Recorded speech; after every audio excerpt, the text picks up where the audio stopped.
باقی رہنے والی نیکی۔ آج ہمارے پاس نیکیوں کی کمی ہے۔ آج کا انسان جو جمع کر رہا ہے وہ باقی نہیں رہنے والا۔ نہ اب کی اولادیں، نہ مال دولت، نہ گھر بنگلہ، نہ اب کا لائف سٹائل، نہ اب کے رشتے۔ آج کا انسان انہی چیزوں کو جمع کرنے کی فکر میں ہے۔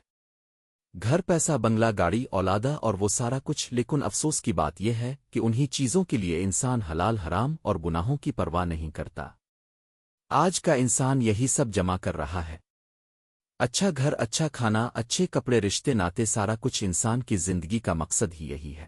ان سب سے نیکیوں کی بجائے گناہ جمع کر رہے ہیں، جبکہ انسان کو جب قبر میں اتارا جائے گا تب وہاں ضرورت نہ پیسے کی ہوگی، نہ مال کی، نہ گھر بار کی، نہ اولادہ اور نہ رشتوں کی۔ وہاں کس کی ضرورت ہوگی؟ نیکیوں کی۔ ہمارے اصحابہ اکرام نیکیاں جمع کرنے کے موقع جانے نہیں دیتے تھے۔ انہوں نے مال دولت، گھر بار، اولادہ سب کچھ پیچھے رکھا اور نیک عمل آگے رکھے۔ وہ جانتے تھے یہ سب دنیا کا مال ہے۔